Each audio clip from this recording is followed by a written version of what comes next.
ಪಕ್ಷದಿಂದ ಒಬ್ರು ನರೇಂದ್ರ ಸ್ವಾಮಿ ಮಾತಾಡಬೇಕಂತೆ, ಬೇಗ ಫಾಸ್ಟ್ ಮುಗಿಸಿ.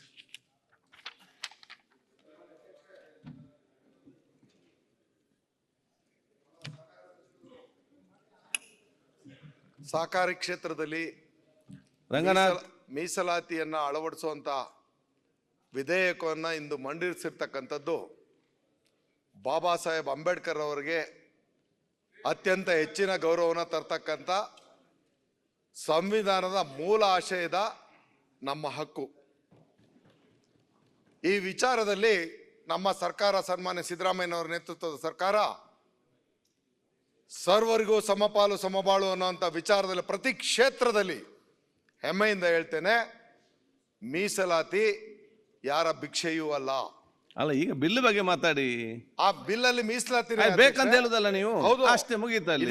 ಇದಕ್ಕೆ ಪೂರಕವಾಗಿ ಕೆಲವರಿಗೆ ಅರ್ಥ ಆಗದೆ ಇರ್ತಕ್ಕಂಥ ವಿಚಾರ ಅರ್ಥೈಸ್ಬೇಕಾದ್ರೆ ಹೇಳ್ತಾರೆ ನಾವು ಯಾರು ಅನ್ನೋದನ್ನ ಮೊದಲು ಅರ್ಥೈಸ್ಬೇಕಾಗ್ತದೆ.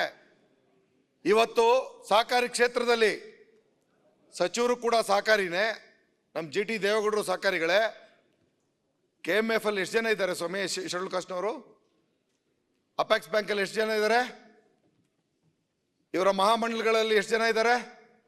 ಎಷ್ಟು ವರ್ಷದಿಂದ? ಹಾಗಿದ್ರೆ this is A parallel financing institution.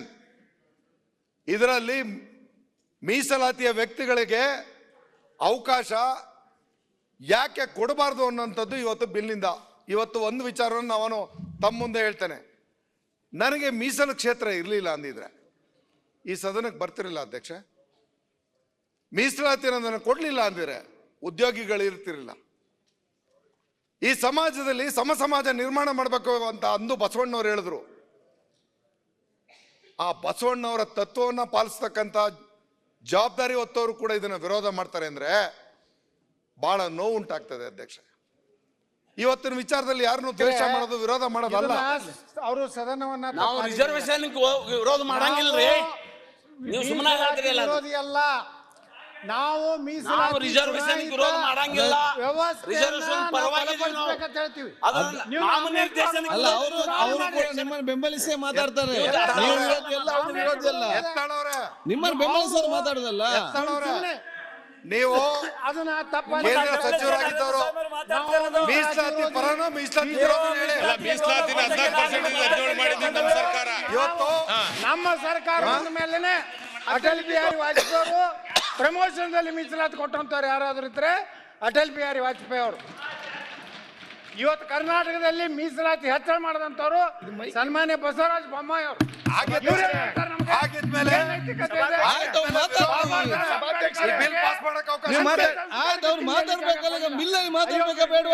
ಅವರ ವಿಚಾರ ಹೇಳ್ತಾರೆ ಏನ್ ಸಮಸ್ಯೆ ಅಂತ ಹೇಳಿ.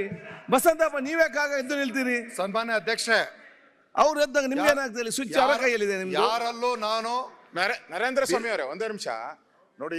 ಇಲ್ಲಿ ಮಾತಾಡಿದವ್ರು ಯಾರನ್ನು ಆ ಮೀಸಲಾತಿ ಆಲ್ರೆಡಿ ಇದೆ.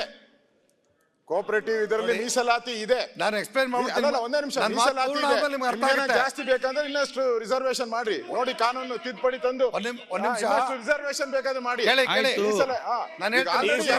ಮೀಸಲಾತಿ ಇದೆ. ನೀವೇ ಗೆದ್ದಿದ್ದೀರಲ್ಲ, ಮಂಡ್ಯದಲ್ಲಿ ನೀವೇ ಗೆದ್ದಿದ್ದೀರಾ. ಮೀಸಲಾತಿಯಲ್ಲೇ ಪೂರ್ಣ ಆದ್ಮೇಲೆ ನಿಮ್ಗೆ ಅರ್ಥ ಆಗುತ್ತೆ, ಹೇಳ್ಬಿಡ್ತೀನಿ ಕೇಳ್ಕೊಳ್ಳಿ. ಈಗ ಸಬ್ಜೆಕ್ಟ್ ನಾವು ಹೇಳ್ತಾ ಇರೋಂಥ ರೀತಿನಲ್ಲೇ ಮಾತಾಡೋದಾದ್ರೆ ಹೇಳ್ಬಿಡ್ತೀನಿ. ಎತ್ತಾಳ್ ಸಾಹೇಬ್ರ, ಸ್ವಲ್ಪ ನಮ್ ಧರಿನ ಅಡಗಿಸ್ಬೇಡಿ ಸ್ವಾಮಿ. ನೀವು 500 ಯಾಕೆ ನಮ್ಮನ್ನು ಬಿಡ್ರಿ, ಒಂಚೂರು ಮಾತಾಡಕ್ಕೆ ಸ್ವಲ್ಪ ಮಾತಾಡ್ಲಿ. ಇಲ್ಲಿ ಈಗ ಎಲ್ಲ ಒಂದು ಗಂಟೆ ಕೇಳಿದ್ರಲ್ಲ, ಸ್ವಲ್ಪ 5 ನಿಮಿಷ. ಪ್ರಜಾತಂತ್ರ ವ್ಯವಸ್ಥೆನಲ್ಲಿ ಹಾಗಾದ್ರೆ ನಿಮ್ಮ ರೀತಿ ಮಾತಾಡೋದ್ರೆ ನಾವು ಬರೀ ಪಂಚಾಯತಿ ಮೆಂಬರ್ಗೆ ಮಾತ್ರ ಮೀಸಲಾತಿನ? ಆಯ್ತು, ತಾಲೂಕ್ ಪಂಚಾಯತಿಗೆ ಬೇಡವಾ? ಜಿಲ್ಲಾ ಪಂಚಾಯತಿಗೆ ಬೇಡವಾ? ಅಸೆಂಬ್ಲಿಗೆ ಬೇಡವಾ? ಪಾರ್ಲಿಮೆಂಟ್ಗೆ ಬೇಡವಾ? ಇವತ್ತು ನೀವು ಹೇಳ್ತಾ ಇರೋದು ಅದೇ ಮಾತು. ಮೇಲ್ಮಟ್ಟದ ಸಂಸ್ಥೆಗಳಿಗೆ ಮೀಸಲಾತಿ ಬೇಡ ಅನ್ನೋದಾದ್ರೆ ನಾವು ಹೋಗೋದಾದ್ರೆ ಹೇಗೆ ಸ್ವಾಮಿ? ನಾವು ನಿಮ್ಮನ್ನ ಕೈ ಮುಗಿದು ಕೇಳ್ತೀವಿ, ನಮ್ಮನ್ನು ನಿಮ್ಮ ರೀತಿಯ ಮನುಷ್ಯರಿಂದ ಕಾಣಿ, ನಮಗೂ ಅವಕಾಶ ಕೊಡಿ. ಇದು ಭಿಕ್ಷೆ ಅಲ್ಲ, ಇದು ನಮ್ಮ ಹಕ್ಕು. ಅಲ್ರಿ ಪರಮೇಶ್ವರ್ ಅವ್ರ ಮುಖ್ಯಮಂತ್ರಿ ಮಾಡ್ರಿ. ನೀವು ಬಂದ್ರೆ ನೀವು ನಮ್ಮ ಪಕ್ಷಕ್ಕೆ ಬಂದ್ರೆ ಮಾಡ್ತೀವಿ. ಬಹಳ ದಲಿತರ ನೀವು ಘೋಷಣೆ ಮಾಡಿ ನಾವು ನಮ್ಮ ಪಕ್ಷ ಬರ್ತೀವಿ. ಬರೀ ಈಗ ನಿಮ್ಗೆ ಅಲ್ಲಿ ಅಧ್ಯಕ್ಷರು ಮಾಡಲ್ಲ ನಾವು ಪರಮೇಶ್ವರ್ ಅವ್ರನ್ನ ಮುಖ್ಯಮಂತ್ರಿ ಬಂದ್ಬಿಡಿ ನೀವು. ನೀವು ನಮ್ಮ ಪಕ್ಷಕ್ಕೆ ಬನ್ನಿ. ಓಟ್ ಹಾಕ್ತೇನೆ ನೋಡಿ.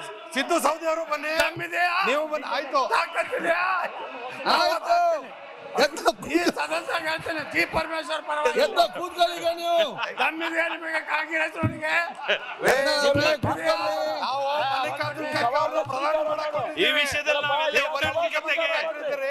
ಈಗ ಮಲ್ಲಿಕಾರ್ಜುನ ಖರ್ಗೆ ಅವ್ರನ್ನ ಪ್ರಧಾನಿ ಮಾಡ್ತಿದ್ದೀವಿ. ರವಿಕುಮಾರ್ ಕಮಿಷನರ್ ನೀವು ಸುರೇಶ್ ಅವ್ರನ್ನ ಕರ್ನಾಟಕದವ್ರನ್ನ ಬೆಂಬಲ ಕೊಡಿ. ನಾನು ಸ್ವಲ್ಪ ಮಾತಾಡಿ ಸನ್ಮಾನ್ಯ ಅಧ್ಯಕ್ಷರೇ, ನಾನು ಈಗ ಸದನದ ನೀವೆಲ್ಲ ಎಲ್ಲ ಮುಖ್ಯಮಂತ್ರಿ ಬಗ್ಗೆ ಸದಸ್ಯರ ಮಾತಾಡ್ತೀರಿ, ಯಾರು ಸ್ಪೀಕರ್ ಮಾತಾಡ್ತಾರೆ ಕೆಲಸವನ್ನ ಮಾಡ್ತಾ ಇರ್ತಕ್ಕಂಥದ್ದು. ಯಾರು ಇಲ್ಲ. ನಮ್ಮ ಸರ್ಕಾರ ಅತ್ಯಂತ ಜವಾಬ್ದಾರಿಯಿಂದ ಕಳಕಳಿಯಿಂದ ಸಾಮಾಜಿಕ ನ್ಯಾಯವನ್ನು ಕೊಡ್ತಕ್ಕಂಥ ಬಿಲ್ ಇದು. ಸಹಕಾರಿ ಕ್ಷೇತ್ರದಲ್ಲಿ ಸಾಮಾಜಿಕ ನ್ಯಾಯ ಕೊಡ್ತಕ್ಕಂಥ ಬಿಲ್, ಇದನ್ನ ಸರ್ವಾನುಮತದಿಂದ ನಾವು ಬೆಂಬಲಿಸಬೇಕು. ಪಕ್ಷ ಭೇದ ಮರೆತು ನಾವು ಬೆಂಬಲಿಸಬೇಕು. ಯಾಕೆಂದ್ರೆ ನಾವೆಲ್ಲರೂ ಅಣ್ಣ ತಮ್ಮಂದರಿಂದ ಬದುಕಬೇಕು ಅನ್ನೋಂಥ ಜವಾಬ್ದಾರಿನಲ್ಲಿ. ಎತ್ತಲ್ಲ ಅವ್ರು ಮಾತಾಡ್ಲಿ, ಆಯ್ತು ಎತ್ತಲ್ಲ ಅವ್ರು ಮಾತಾಡ್ಲಿಕ್ಕೆ ಬಿಡಿ ಅವ್ರನ್ನು. ಬಿಡ್ರಿ ನಾನು ಮಾತಾಡಕ್ಕೆ. ನೀವು ಉಪಮುಖ್ಯಮಂತ್ರಿ ಆಗ್ತಾರೆ, ಸಪೋರ್ಟ್ ಆಯ್ತು. ಆಯ್ತು ಬರ್ತೀನಿ ಮನೆ. ಆಗ್ರಿ ಎತ್ತಲ್ಲ ಅವ್ರೆ ಎಲ್ಲ ಬರೇ ದಲಿತರ ಹೆಸರು ಹೇಳಿ ಲಾಭ ಹೊಡೆಯವ್ರೆ. ಆಯ್ತು ಕೂತ್ಕೊಳ್ಳಿ. ಎತ್ತಲ್ಲ ಅವ್ರೆ ಬಸನಗೌಡ್ರ ಇದಕ್ಕೆ ಹಾಗೆ ಗ್ಯಾರಂಟಿ ಒಂದು ದಿನ ನಾನು ಹಾಗೆ ಆಗ್ತೀನಿ. ಎತ್ತಲ್ ಒಂದು ದಿನ ಮುಖ್ಯಮಂತ್ರಿ ಆಗೋದು ಅಂತಿದೆ. ಬಾಬಾ ಸಾಹೇಬ್ರ ಕನಸು ಈಡೇರಿಸ್ತೀವಿ. ಒಳ್ಳೆಯ ಸಂಸ್ಕಾರವಂತರದಾರ ಅವ್ರಾಗ್ಬೇಕು. ನೀವು ಹಿಂಗೆ ಜಗಳ ಆಡ್ಬೋದು ಅಲ್ಲೇ ಎತ್ತಲ್ಲ. ನ್ಯೂಸ್ ಫಸ್ಟ್ ನಿರ್ಭೀತಿಯಿಂದ ನಿಮ್ಮ ಪರವಾಗಿ.